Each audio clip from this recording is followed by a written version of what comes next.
দুই প্রকারে পড়তে হয়, যথা পুর অর্থাৎ মোটা করে, বারিক তথা পাতলা করে। 5 অবস্থায় র পুর অর্থাৎ মোটা করে পড়তে হয়। আউযু বিল্লাহি মিনাশ শাইতানির রাজিম। বিসমিল্লাহির রহমানির রহিম। সম্মানিত জ্ঞান পিপাসু ভাই ও বোনেরা, আসসালামু আলাইকুম ওয়া রাহমাতুল্লাহি ওয়া বারাকাতুহু। 63 নং পর্বে আমরা তাজবিদের অত্যন্ত গুরুত্বপূর্ণ একটি নিয়ম নিয়ে ধারাবাহিকভাবে আলোচনা করতে যাচ্ছি, যেটাকে কোরআন তেলাওয়াতের সময় তেমন গুরুত্ব দেওয়া হয় না, অথচ সেই নিয়মটা না মানার কারণে আমাদের তেলাওয়াত সহি শুদ্ধ হচ্ছে না। আবার আমাদের মাঝে এমন অনেকেই আছি শুধু 1-2টা আদায় করি, বাকিগুলো আদায় করি না। আর সেটা হচ্ছে র অক্ষরটি পুরবারিক তথা মোটা পাতলা। আজকে আমরা র অক্ষরটি কত অবস্থায় পুর হয় আর কত অবস্থায় বারিক হয় তা জানবো ইনশাআল্লাহ। ওয়া মা তাওফীকি ইল্লা বিল্লাহ। আর দেরি না করে শুরু করা যাক।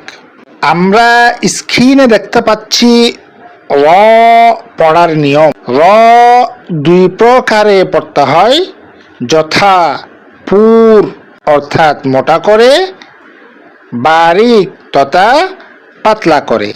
5 অবস্থায় র পুর অর্থাৎ মোটা করে পড়তে হয়। 1 নাম্বার, র এ জবর অথবা পেশ হলে রকে পুর তথা মোটা করে পড়তে হয়। যেমন রব্বানা, এই শব্দটির মধ্যে রর উপরে জবর হয়েছে, এজন্য রকে আমরা পুর করে পড়লাম রব্বানা। এখানেও যদি দেখি রর উপরে পেশ হয়েছে, এই রটা পুর হবে, আমাদেরকে মোটা করে পড়তে হবে রুজিকু। এখানেও যদি দেখি রর উপরে পেশ রয়েছে, এজন্য রকে পুর তথা মোটা করে পড়তে হবে রুবামা। এইখানেও যদি দেখি রর উপরে জবর আছে, এজন্য রকে পুর তথা মোটা করে পড়তে হবে রসুলুন। রর উপরে জর এসেছে, এজন্য রকে পুর তথা মোটা করে পড়তে হবে হুশিরাত। এখন আমরা 2 নাম্বারটা একটু লক্ষ্য করি।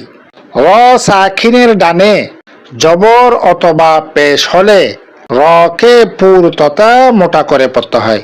যেমন র সাকিন, রর উপরে জজম হয়েছে, তার ডানে জবর আসলো, এজন্য রকে পুর তথা মোটা করে পড়তে হবে ইয়ারহামু। র সাকিন, তার ডানে পেশ এসেছে, এজন্য রটাকে পুর করে উচ্চারণ করতে হবে তুরহামু। এখানেও যদি দেখি র সাকিন, তার ডানে জবর এসেছে, এজন্য রকে পুর তথা মোটা করে পড়তে হবে আরসালা। র সাকিন, তার ডানে জবর এসেছে, এজন্য রকে পুর তথা মোটা করে পড়তে হবে তারমিহিম।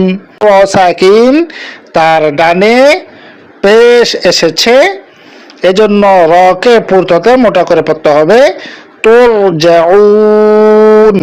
এখন আমরা 3 নাম্বারটা দেখি।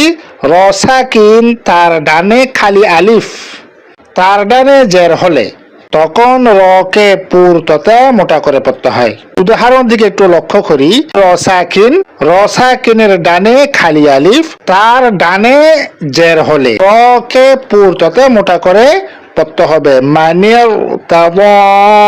এখানেও যদি দেখি র সাকিন, তার ডানে খালি আলিফ, তার ডানে জের হলে রকে পুর তথা মোটা করে পড়তে হয় ইনিরতাবাতুম।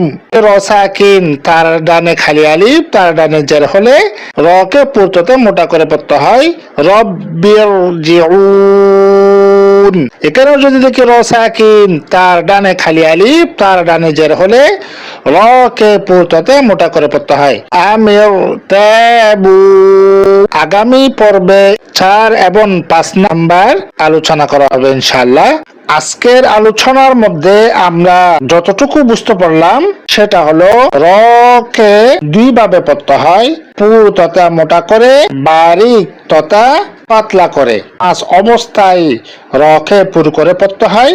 1 নাম্বার, রর উপরে জবর কিংবা পেশ হলে রকে পুরো করে পড়তে হয়। 2 নম্বরে র সাকিন তার ডানে জবর কিংবা পেশ হলে রকে পুরো করে পড়তে হয়। 3 নম্বরে র সাকিন তার ডানে খালি আলিফ তার ডানে জের হলে রকে পুরো করে পড়তে হয়। কারো বুঝতে অসুবিধা হয় কমেন্টে জানাবেন, ইনশাআল্লাহ যথাসাধ্য চেষ্টা করব আরো সুন্দর করে আরো সাবলীলভাবে বুঝিয়ে দেওয়ার জন্য। রাসূলুল্লাহ সাল্লাল্লাহু আলাইহি ওয়াসাল্লাম বলেন, বাল্লিগু আন্নি ওয়ালাউ আয়াহ, অর্থাৎ তোমরা আমার পক্ষ থেকে পৌঁছাও যদি তা একটি আয়াতও হয়।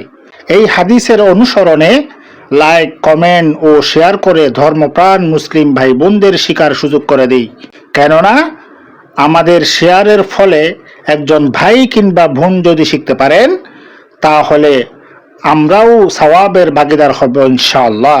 পরিশেষে বলবো, আমরা যারা সহজ কোরআন শিক্ষা ইউটিউব চ্যানেল থেকে দেখছি, চ্যানেলটি সাবস্ক্রাইব করে বেল আইকনটা অন করে দিই।